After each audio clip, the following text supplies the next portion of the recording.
our goal at the Fertility and Pregnancy Institute, and really my life's mission, is to understand that our fertility is one of the highest forms of activism available to us as human beings. It's one of the most important windows of opportunity we have as human beings and that we will ever have in our lifetime.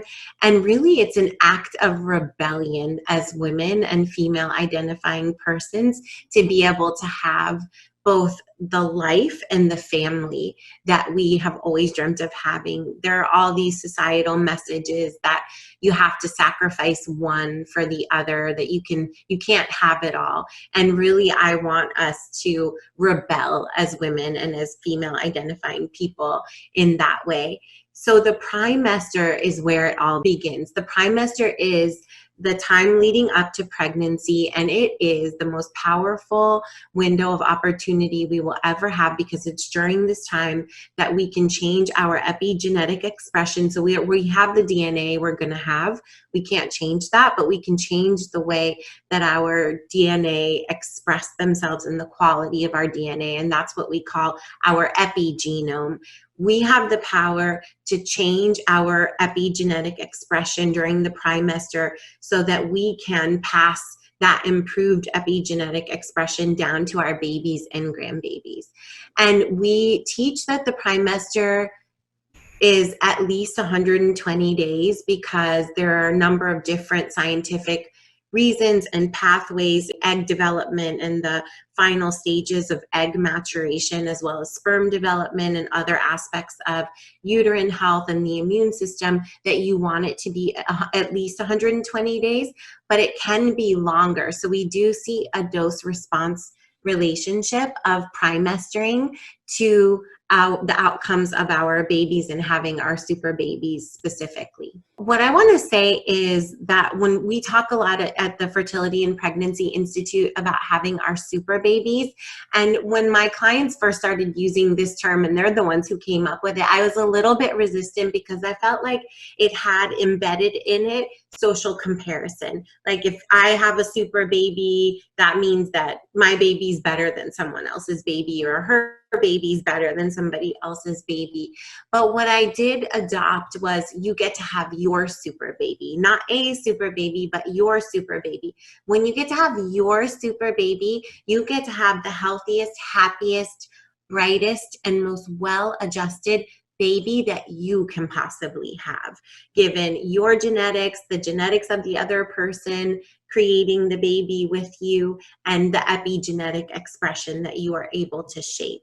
So I just want to clarify what I mean when we talk about having our super babies. So the way that we upgrade our epigenome to create our super babies is we think of fertility as a complex network. And we represent this complex network as the fertility triangle. It has 5 levels. I'll just walk you through the levels, and then I can give you an example of the kinds of things that we create this epigenetic change. We use to create epigenetic change at each of these levels. So the first level is the psychological, or even more specifically, psychosexual. So having to do with our psychology, our sexuality, our sensuality. The next level is bioecological, and that has to do with biology as well as the ecological context, which is the external environment and how the external environment comes into us, essentially. The next level is what we call neuroimmunology. So that has to do with the brain and the immune system. And then the next level is social, and the level after that is cultural. So let me give you an example at the base of the fertility triangle. And the base of the fertility triangle, the first 2 levels really is where we spend most of our time in the primester. So the farther we get from the base, the less time we spend at that level of the fertility triangle. So at the base of the fertility triangle, at the psychosexual level, one of our mantras that we teach as part of the primester protocol is, as many moments of every day as possible, I want you to step out of stress, out of emergency, out of trauma, and into peace and pleasure. Well, we hear peace and pleasure and we might think, that sounds really cute. Are those really essential ingredients for life? Are those really essential ingredients for fertility? The answer is yes, they are. In fact, what I would say to you is that you want to treat pleasure as if your fertility depends on it, because it does. So the way that we evolved as human beings is to ensure above and beyond everything else our survival.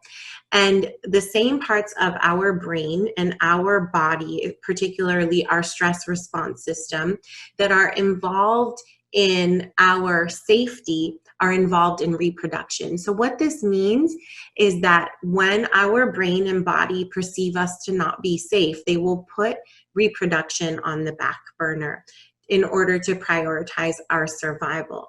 So we really have to be out of stress and out of emergency and out of trauma, including out of old traumas that we may be reliving, in order to be able to prioritize reproduction, both getting pregnant and staying pregnant. So that's one example at the base of the fertility triangle. Both you and I are incredibly energetic, driven, ambitious women, and so many of the women we serve at the Fertility and Pregnancy Institute are as well.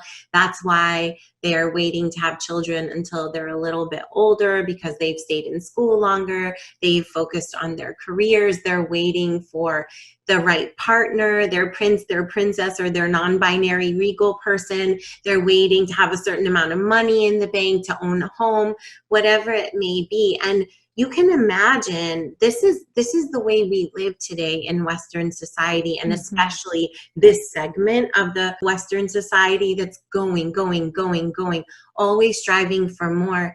And I think what's really interesting about that is we're starting to have more and more conversations that that's a very masculine approach to life. Here's the good and the bad news: choice. It is a unique time in the history of our world for women, in that we have more choice than ever, which we welcome and we want. I'm 100% Egyptian. A large proportion of my extended family still live in Egypt. And I watch my female cousins, and they are smart and beautiful and awesome and amazing, and they don't get to have the same level of choice that we get to have, just because we live here in the Western world, in the United States, in the free world. So I am not knocking choice. I'm so grateful for choice, and I will take it every single day of the week, even with all of its complexities. The bad news is that with all of this choice, we're still figuring out how to make it work. And like you said, make it work on our own terms. And you're 100% correct that even the women who we look up to as role models, whether they're authors and we're reading their books, or we're masterminding with them, they're mentoring us in some ways in our different disciplines and fields, etc. We're looking up to the women who have excelled, who have risen to leadership positions. And what you will see is that most of them have operated a lot more like the men have operated, right?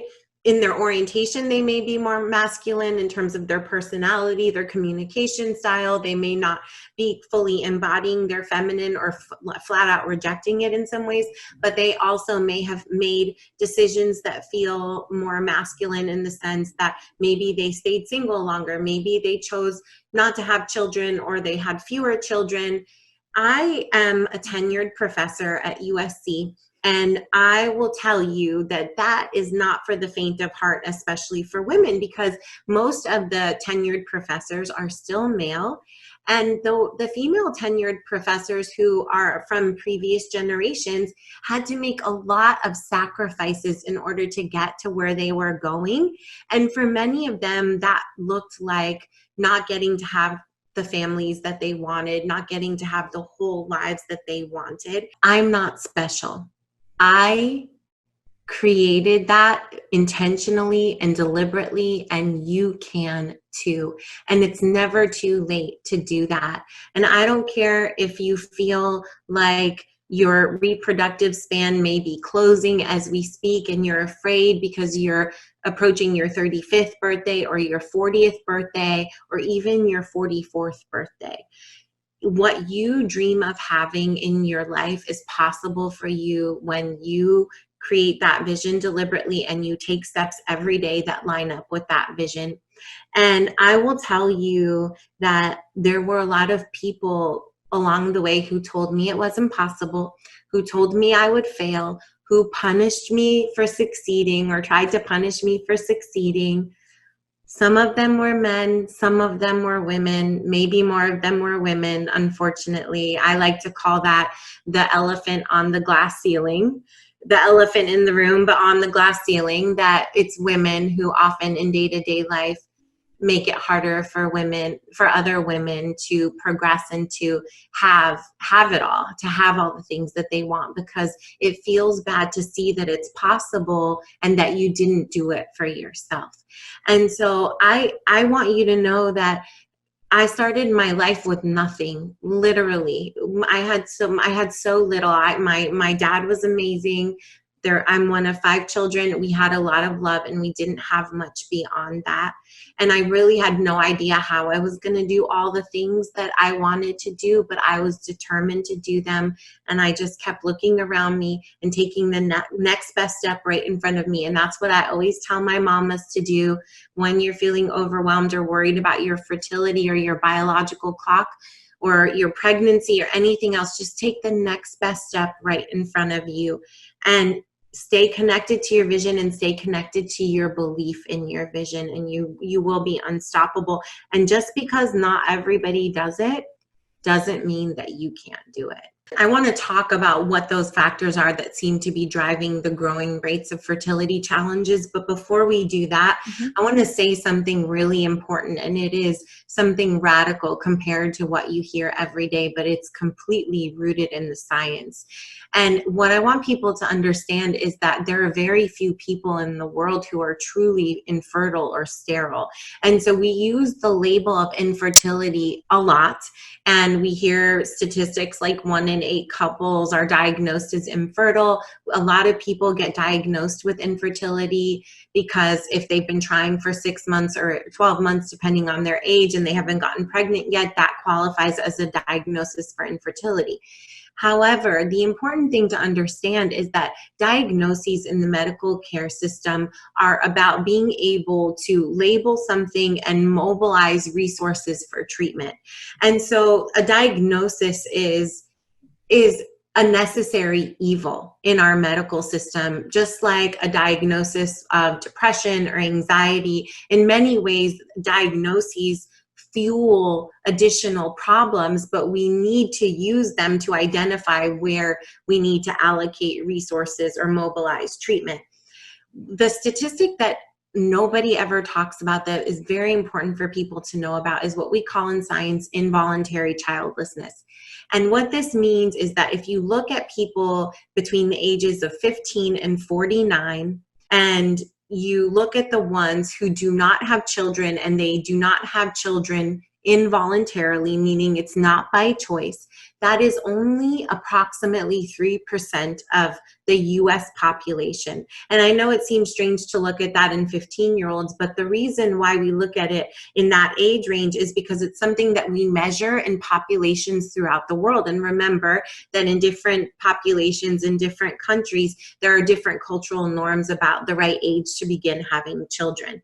So what is so important about this involuntary childlessness statistic is that 3% we believe is the closest approximation to true sterility and or infertility in the human population. And the reason why I want our mamas listening to know this is because if you knew that you only had 3% chances of succeeding at something, you would never do it. And so I don't want you to invest in this label, to invest in this identity of being quote unquote infertile, because chances are it has nothing to do with you.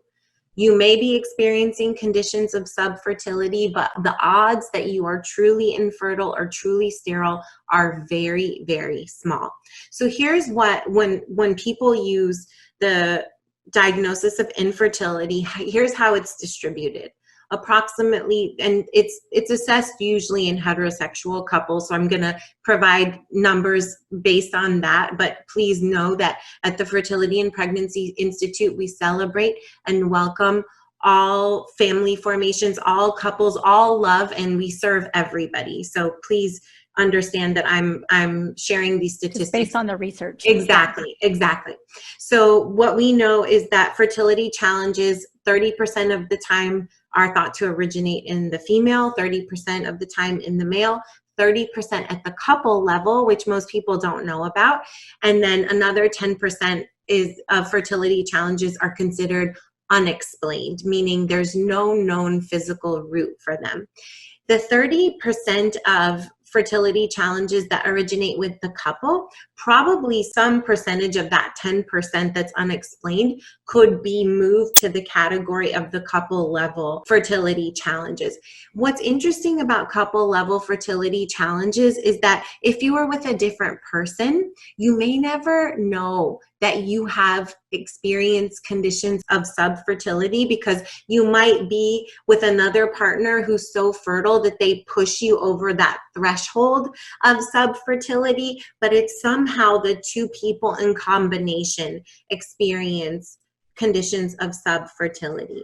And this is becoming more and more common, and fertility challenges are becoming more and more common in both men and women for a number of reasons. So one of the reasons that people will talk about a lot is that people are just waiting longer to have children, and that as we get older, our fertility diminishes. That does not have to be the case for everybody. That's the normal curve of the reproductive span, but there's a lot of individual variability in that normal curve. That's where we use the primeester to create that individual variability so that you don't have to look like the average person when it comes to your age and your reproductive potential or power. But we know that one of the explanations is people are waiting longer. But the other explanation, and this is really important, is that it's a consequence of modern life. And it's a consequence of modern life for both men and women. In fact, in the past 4 decades, we've seen an almost 50% decline in male fertility in terms of sperm quantity and quality. That is tremendous. That is an enormous change in that amount of time. We also have seen fertility challenges growing in women. We see women entering into early menopause more often than they used to be. We see AMH levels, anti-Müllerian hormone levels, which are an indicator of functional ovarian reserve, or how far away from menopause you may be. We see that those levels declining earlier. We see more and more women in their 30s who have AMH levels that you would expect of women in their 40s. And this has a lot to do, again, with modern life and the accumulation of physiological and psychological stressors of modern life. So it can be things like sleeping less, which is, as we run and run and run and try to live that masculine way of life where we're always pushing really hard, accomplishing more, getting more, having more, keeping up with others, being competitive with ourselves and with others. We are pushing so hard, we are really depleting ourselves. And that depletion is starting in the cycle of our stress hormones, in the hypothalamus, in the brain, in the pituitary gland, in our adrenals. This is all affecting the quality of our fertility and how long our fertility is lasting, which is why if we can start primestering even earlier, we can preserve and extend and amplify our fertility for longer. So we really want women and men and couples and people who are having fertility challenges to utilize the primeester to help overcome those fertility challenges, to help reverse reproductive aging, to create that positive epigenetic change. So for sure, if you're having fertility challenges, you want to use the primeester. But even before you get to the point of wondering if you're going to have fertility challenges or get pregnant easily, what you can do for yourself and your babies and your grandbabies is start primestering in your 20s and your early 30s and preserving your fertility for as long as possible. And then you are in such a position of power. And like I said, we do see a dose response relationship of primestering to super baby. So the longer you primester, the better your fertility and pregnancy outcomes, as well as the better the outcomes for your children. So we're talking about their cognitive function, their own stress response, their immune function, their digestive systems, their overall mental and physical health. We're helping to shape all of those things during the primester with this epigenetic change that we're creating. And it's not just our children who inherit, it crosses at least 2 generations, we know from the scientific literature. One of the most common fertility challenges that people experience today, women experience today, is polycystic ovarian syndrome, PCOS. Often the symptoms show up early and show up as irregular menstrual cycles and acne, all of the things that people, if you take your adolescent daughters to the gynecologist for, they'll say, well, let's just put them on the pill for this. And one of the underlying factors that's often at play in polycystic ovarian syndrome is insulin resistance and difficulties or issues with blood sugar control. And both of those things can be exacerbated by being on the birth control pill, and especially for being on the birth control pill for long periods of time. So in essence, you're masking the symptoms and worsening the underlying problem, the root of the problem. This is a major, major issue, and something that I have to say at the Fertility and Pregnancy Institute, every single day we are working to uncover and recover and erase for people. And it's painful for them when it gets to that point. And it's hard to see women going through that. Thankfully, we have tremendous success rates and we can do it, but it doesn't have to be this hard. And if we start having these conversations earlier and taking care of our biological clock and our fertility and our cycles earlier, our menstrual cycle should be considered a vital sign. Any other vital sign, we start assessing the moment it is available to assess. When someone's in labor, when a woman goes into labor, they'll be measuring the fetal heart rate during the entire labor, so that if there's any issue with the heart rate of the baby, they'll move the labor forward more quickly or whatever it is. We, as soon as a vital sign is available to us, we start measuring it. When a baby's born, we start taking the baby's temperature, the baby's blood pressure. And as soon as the vital sign of the menstrual cycle is available, instead of masking it and really, again, living according to that masculine way of life where we don't want to be bothered with the cycles and how the different phases of our cycle make us feel, change our energy, change how we're living, whatever. We just want to get rid of the problem. We just want to make it go away. Exactly. So instead, if we could start measuring it, paying attention to it, loving it, getting to know it, that would change everything. So as one step of the primester protocol, we teach something called the Get Pregnant in No Time formula. I use this step to plan for all 3 of my babies, my super babies, to be born in the month of March, and they all are. And that was intentional completely. What's even more impressive is that I was almost 35, 37, and 40 when they were born. So I was a quote unquote older mom. And you can still plan for when you want your babies to be born, even as an older mom. And this piece of the primester protocol, the Get Pregnant in No Time formula, what's so powerful about it is that it teaches you how to identify your fertile window with the most perfect precision humanly possible without ultrasound. So if you are somebody who has your beautiful vital sign of your menstrual cycle and you're not yet ready to get pregnant, then what you can do is utilize the Get Pregnant in No Time formula to identify your fertile window perfectly to avoid getting pregnant. In the meantime, you're not masking your cycle. You're not harming your fertility. In fact, You're getting to know the ins and outs of your fertility like you never even knew was possible, so that when it comes the time that you are ready to go for having your babies, you already know your fertility like the back of your hand, and you are in your full power and self-authority when it comes to your own body and your own fertility.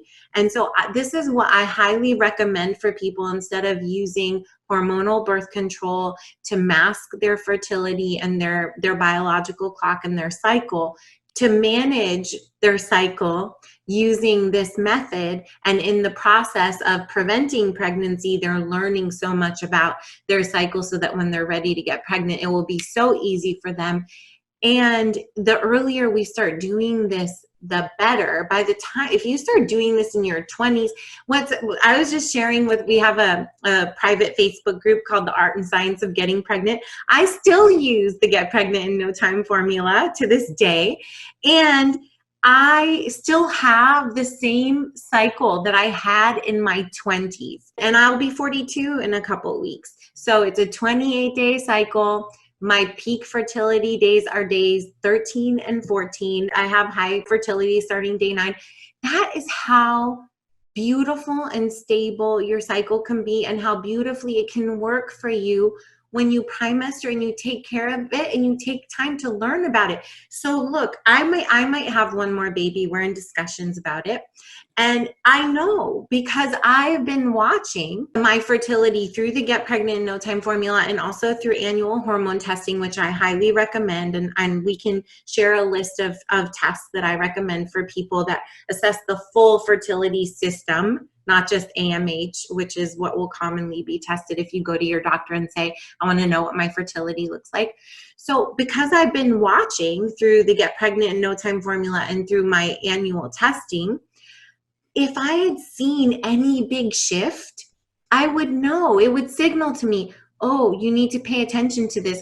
Oh, your fertility might be diminishing a little bit. If you haven't had your babies yet, now's a good time to pay attention. Now's a good time to start taking action if you haven't started primestering yet.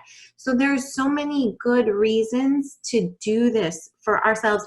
And I really believe that as we do this for ourselves, when we're raising our daughters, we will teach them differently to love their bodies, to love their cycle, to not try to make it go away or gloss over it, but to get to know it and the wisdom that it has for them, and the wisdom that it has for the timing of their lives. Because I always say, trust in the timing of your life and trust in the timing of your baby. And when you know you're listening, you can especially trust in the timing of your life and the timing of your baby.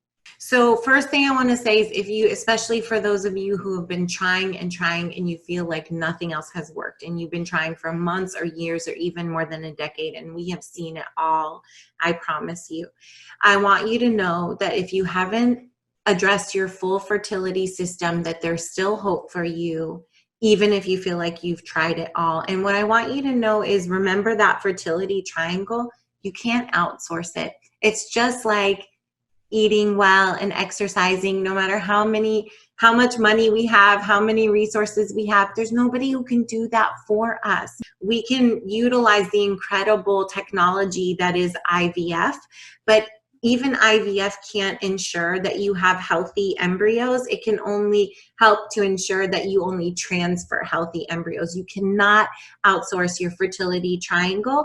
But if you have not worked at each level of your fertility triangle, there is still hope for you, I promise you. So I just want to say that, number one. Number two, we have the primeester protocol. That is our signature system. If you're not sure if the primeester protocol is right for you, then what I would recommend that you do is sign up for a fertility strategy consultation with the FPI team. And you can go to fertilitypregnancy.org/consult.